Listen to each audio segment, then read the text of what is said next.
Excellency President Ghani, Her Excellency First Lady Rula Ghani, ministers, ambassadors, distinguished guests, women who travel from the region here to Kabul, ladies and gentlemen. It's a great honor for me to address as representative of the European Union this year's Kabul Symposium. I would like to thank in particular Her Excellency Rula Ghani for her personal commitment to the empowerment of women in Afghanistan. And let me also thank her great team for organizing this event. Ladies and gentlemen, this is the third year that I participate in this Kabul Symposium, and I'm very delighted to see that this event developed in a platform where women, and now more importantly also men, and I see a lot today, come together to discuss their experience, the challenge they face in their daily lives, and their expectations towards the Afghan institution, the governments, judges, police, and local administration. Just 2 days ago, I was here in Kabul to co-chair, together with Excellency Nadir Daderi, the first meeting of the Special Working Group on Human Rights, Good Governance and Migration that was created by our cooperation agreement on partnership and development. This created a new platform between the European Union and Afghanistan, and has permitted, and will do so also in the future, a regular exchange between the European Union and our Afghan partners to discuss progress on the basis of shared values and to share experience how to improve respect of human rights, good governance, and citizens' participation. How do we define in the European Union what means to be a responsible citizen?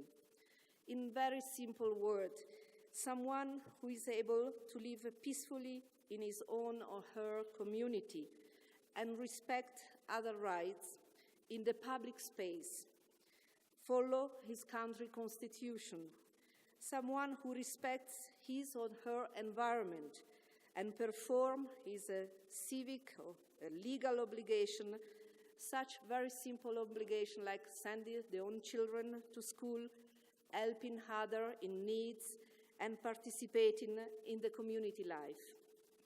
Both peace and democracy derive their strength and their durability from the participation of citizens. The European Union supports responsible citizenship in Afghanistan, and in particular, we support peace, individual fundamental rights, good governance, including free and fair elections in a very concrete ways, financially and politically. With reference to peace, early this year, the European Union launched the so-called Afghanistan Peace Support Initiative to assist the Afghan government in its peace efforts, to support the High Peace Council, and to engage with the civil society across the country to promote a culture of peace. Strengthening the role of women in the High Peace Council, something that this EU project supports, was also one of the recommendations from the last year's symposium. This showed that these recommendations were more than just words. They are now have been important in shaping policy and in sustaining international support. Ladies and gentlemen, let us not forget that women continue to face unique challenges when it comes to the participation in public life. For example, preparation for the October election so far have shown that women do not register at the same rate as men, and in the past have not submitted their candidacies at the same rate as men. Let's hope that this trend will change. Women and men's responsible citizenship start at the level of a family and community and grows from there. Women's participation in public life starts here, in the family where boys and girls receive the first basic education and the first cultural understanding of their future role in the society.